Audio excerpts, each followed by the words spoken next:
Hello, this is Dr. Grande. Today I will analyze the case of Suzanne and Brad Simpson.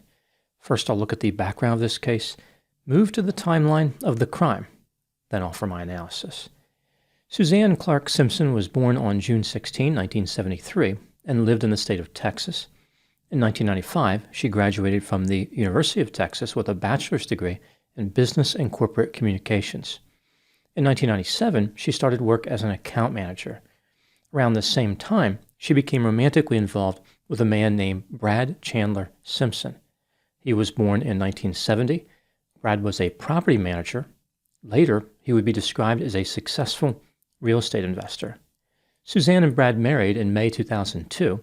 They went on to have 4 children. The family lived in a 3,600 square foot 4-bedroom house on East Olmos Drive. This is in Olmos Park, just north of San Antonio. At the time I'm making this video, the house is valued at $1.3 million. In 2009, Suzanne left her job as an account manager and started working as a real estate agent. The brokerage she worked for specialized in luxury homes. By 2024, Suzanne and Brad lived in the house along with 2 of their children, ages 5 and 15. Before moving to the timeline of the crime, let's hear a word from today's sponsor, Stamps.com. Remaining flexible in your workday is one of the keys to success. For instance, focusing on the important parts of the business that only you can do. With Stamps.com, tedious tasks like sending certified mail, invoices, checks, documents, and packages can be done on your time, not someone else's. Stamps.com simplifies your postage needs and adds valuable flexibility back into your workday. Stamps.com handles all your mailing and shipping needs whenever, wherever. Seamlessly connect with every major marketplace and shopping cart if you sell products online. Access all the USPS and UPS services you need to run your business right from your computer or phone, anytime, day or night, no lines, no traffic, and no waiting. Have more flexibility in your life with Stamps.com. Sign up at Stamps.com/Dr. Grande for a special offer that includes a 4-week trial, plus free postage and a free digital scale. No long-term commitments or contracts. Just go to Stamps.com/Dr. Grande. Now moving to the timeline of the crime. On Sunday, October 6, 2024, Suzanne, Brad, and their 5-year-old daughter attended a party at the Argyle Club on Patterson Avenue in San Antonio. This 3-story mansion is a private dining club which was built in 1854. It is extremely exclusive. Brad and Suzanne were not members of the club. Rather, they were invited to the party as guests. On the next day, Monday, October 7, at 9:57 p.m., Suzanne was reported missing by one of her friends. The friend had not been able to get in touch with Suzanne at any point during that day. 14 minutes later, at 10:11 p.m., Brad called the police and left a voicemail indicating his wife was missing. Here is what the police found during the course of their investigation. When Suzanne and Brad were at the Argyle Club on the evening of Sunday, October 6, they were seen arguing with each other. At 8:30 p.m., Suzanne and her 5-year-old daughter left the Argyle Club and went to a grocery store which was less than a mile from the Simpson family house. They were there from 8:40 p.m. to 8:51 p.m. After this, they went home. At 9:16 p.m., Suzanne called her mother, Barbara, and told her that Brad physically assaulted her, which caused pain in her neck, back, and arm. At the same time, Brad accessed the AT&T application and made a request to suspend the service to Suzanne's phone. Suzanne's call ended at 9:24 p.m. The neighbor directly across the street from the Simpson family house told the police that he saw Suzanne and Brad loudly arguing after 10 p.m. on October 6. They were standing in the front yard of their house. At one point, Brad and Suzanne physically struggled with each other. Suzanne broke free and ran west. Brad pursued her and tried to grab her. When the neighbor lost sight of them, he went to his house to retrieve a flashlight and came back outside. Later, he heard screams coming from a wooded area across from his house. An hour after this, the neighbor heard Brad start his 2019 GMC Sierra pickup truck and drive away. The truck returned in about an hour. The Simpsons' 5-year-old daughter told a school counselor that on October 6, Brad pushed Suzanne against a wall, physically struck her in the face, hurt her elbow, and turned off her phone. This attack occurred inside the family house. Law enforcement conducted an extensive search for Suzanne, but there was no sign of her. Many people believe that Brad must have killed her. On Wednesday, October 9, 2024, 2 days after Suzanne was reported missing, Brad was arrested, but not for murder.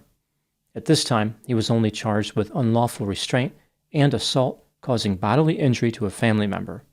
On November 7, Brad would get an upgrade when he was charged with Suzanne's murder. Later, he was also charged with tampering with evidence and possession of prohibited weapons. Brad's business partner, James Cotter, also found himself in some trouble.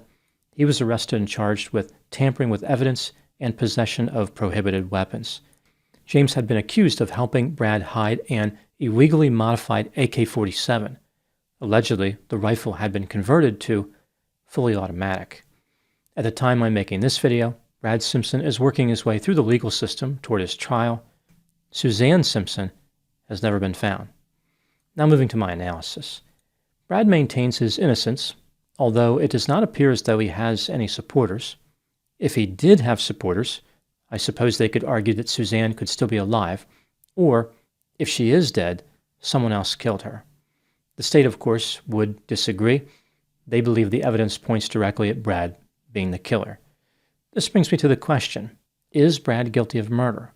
Let's take a look at the evidence both for and against the idea that he is guilty, starting with the inculpatory factors.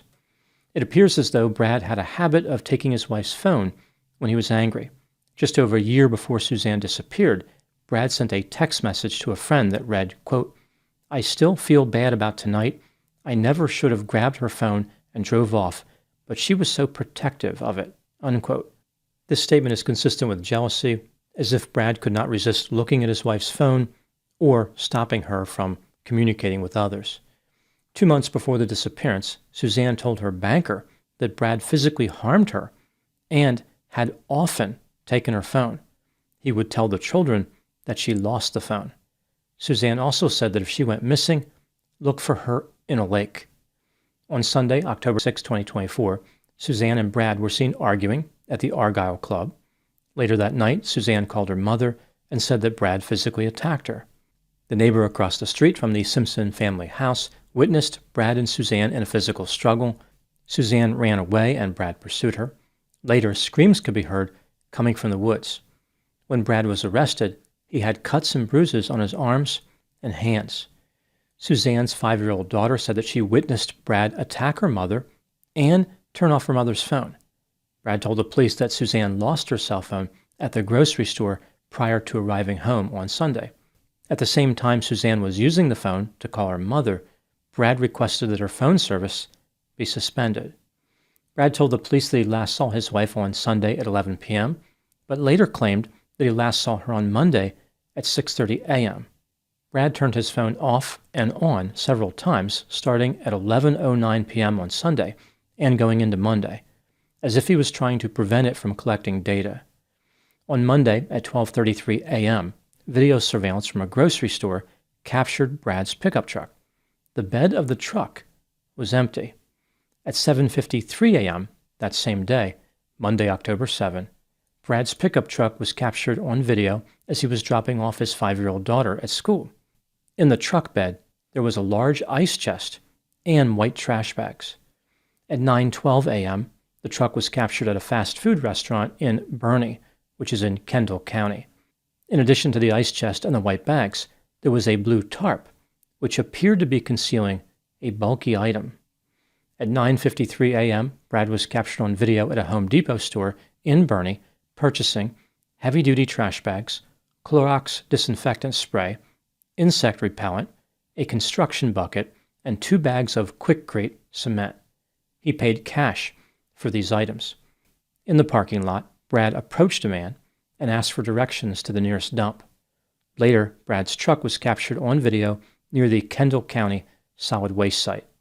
At 11:15 a.m., a camera captured the truck at a gas station. The white trash bags were no longer in the truck bed, but the blue tarp was still there. Data from the truck indicated that it was driven west to Medina in Bandera County. A few minutes later, the truck was driven east back into Kendall County. At 1:41 p.m., the vehicle was captured by a license plate reader. The blue tarp was no longer in the bed. At 4:07 p.m., Brad Simpson took his truck through a car wash in San Antonio. 2 days later, on Wednesday, October 9, 2024, the police searched a property that Brad owned in Bandera County. They found a laptop and multiple cell phones which had been burned in a fire pit. When Brad was arrested that same day, the police seized his phone. There were 2 notes on it, which were created on Tuesday, October 8. In the notes, Brad apologized for assaulting Suzanne in August 2023 and again on Sunday, October 6, 2024. 2 months after his arrest, the authorities indicated that Brad had concealed a reciprocating saw after Susan disappeared. Her DNA was found on the saw.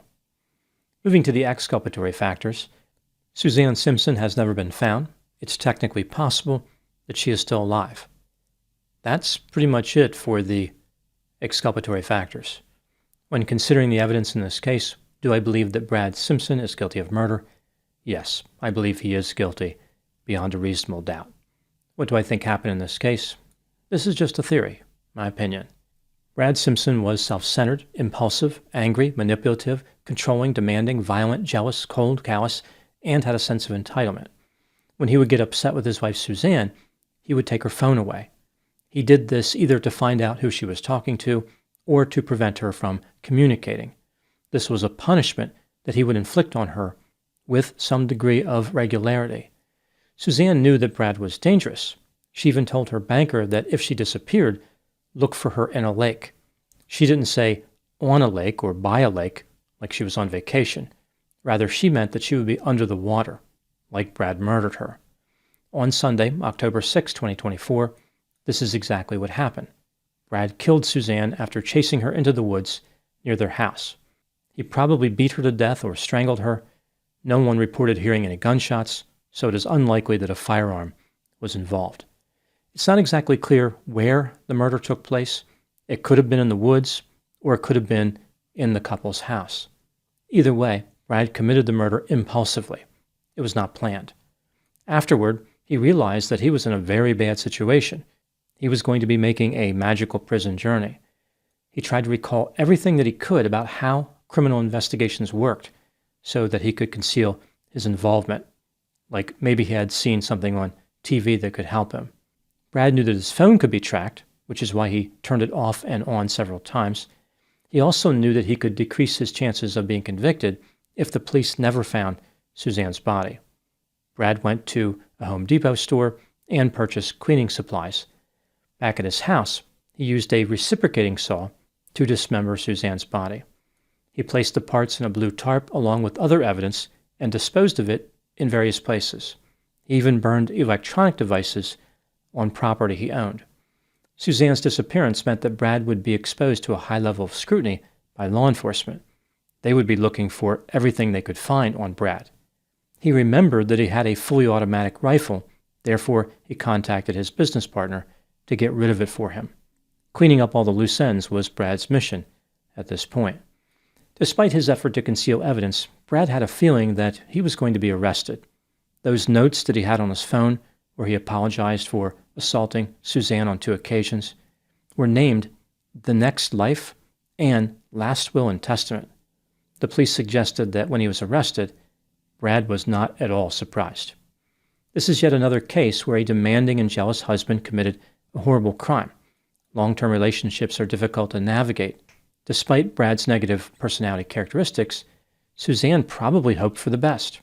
Leaving Brad would have come with a lot of emotional and financial turmoil. Staying with him came with an elevated risk of homicide. From an outside perspective, the logical decision for Suzanne is clear, but she was on the inside of the relationship and being manipulated and controlled. From her perspective, it was a very difficult decision.